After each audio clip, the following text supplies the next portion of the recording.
euh, la sortie du président de la République, Bassirou Diomaye, et aussi le Premier ministre et l'ensemble du gouvernement sur le plan de redressement. Qu'en pensez-vous?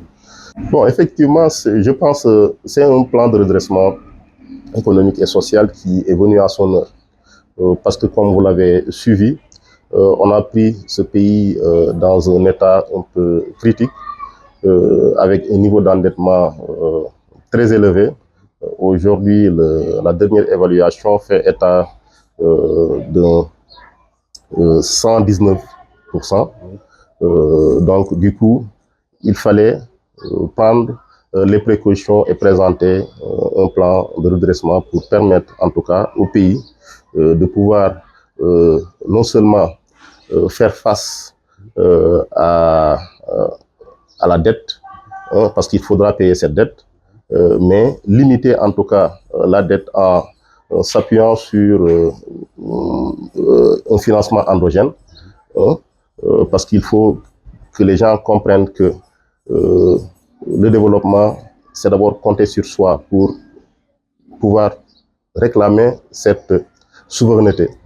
Donc, il faudra que les personnes qui portent, ou le pays qui porte en tout cas ce genre de discours, ce genre de projet, puisse compter d'abord sur ses propres ressources. Et ce plan vient à son heure. Et nous pensons vraiment que tout le monde partage et que les populations adhèrent. Il s'agit maintenant de voir chacun d'entre nous comment faire pour, du point de vue de ce qui le concerne dans son secteur, comment veiller à faire marcher ce plan. L'autre chose, on a parlé dans ce plan de réduire le train de vie de l'État. Et là-dessus également, il faut se féliciter parce que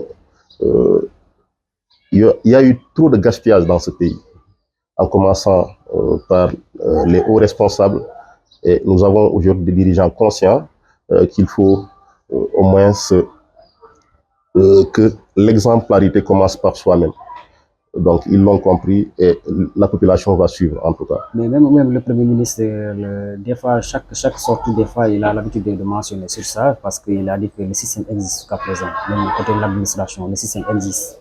Oui, effectivement, nous l'avons tous constaté, hein, et on se plaint tous que le système est là, parce que les gens ont cette habitude fâcheuse de ne pas accepter de se départir vraiment de certaines mauvaises habitudes.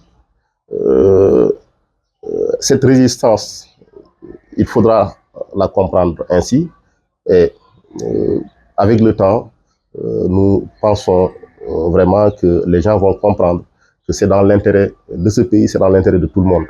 Il faut que chacun accepte de se sacrifier parce qu'il faudra qu'on sorte ce pays vraiment de ce gouffre que le régime précédent nous a mis.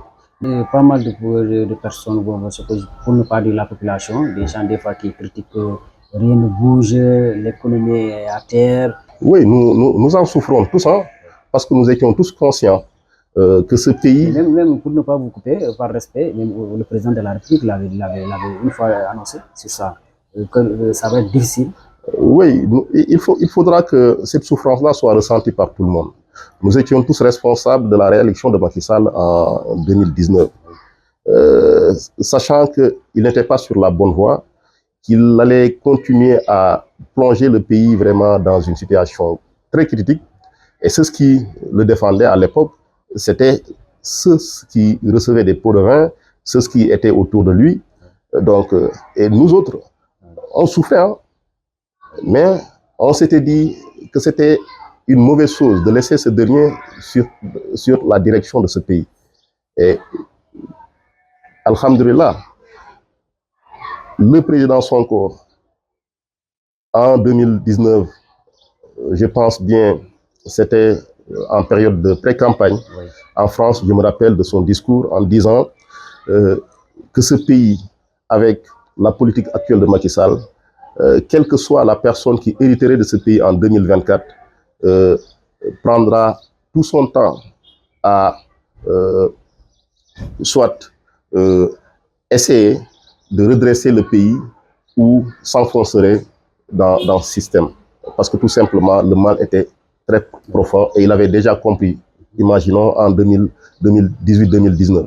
Donc aujourd'hui, il ne faudra pas que les gens se lamentent. Oui, nous en souffrons tous économiquement. Nous autres également, notre entreprise ne marchait pas. Tout est aux arrêts.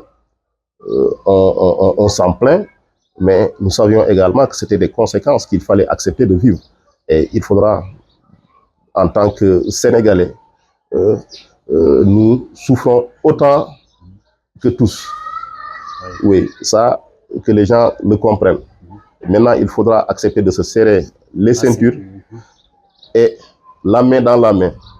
Essayons de suivre, en tout cas, ce plan de redressement en colmatant par-ci, par-là des économies, en acceptant de payer les impôts, en trouvant des ingéniosités également avec des économies qui se feront. Vous avez vu tout dernièrement notre frère Ngagne Demba au niveau de la SOMISEN, les prouesses qu'il a eues en réussissant. Il a été félicité partout. Oui, il faut le féliciter. Il faut le féliciter vraiment. Donc, en moins de 2 ans, vous réussissez à mettre dans les caisses de l'État plus de 41 milliards. Donc, c'est énorme. Et ce n'est pas fini. Donc, tous les autres secteurs, vous avez vu au niveau de l'énergie, des efforts sont en train d'être faits parce que l'économie marche avec une maîtrise de l'énergie. Ça, avec la production du gaz, ça va faciliter en tout cas la production de l'énergie à moindre coût. Donc, rien que ça nous permettra de baisser nos factures d'électricité et tous les autres chaînes de valeur, en tout cas, les secteurs vont suivre. Et c'est juste un moment. Et le Premier ministre, la dernière fois dans la présentation, a bien dit que nous sommes dans une phase de redressement. Donc, qui dit phase de redressement, donc c'est parce que c'est compliqué. Il faudra peut-être patienter d'ici 2026, plus à 2027, pour voir cette phase d'impulsion qui va permettre au moins à l'économie de s'essouffler avant d'arriver à une phase de... la troisième phase qui consistera au moins à accélérer pour que l'économie sénégalaise puisse retrouver en tout cas son meilleur niveau.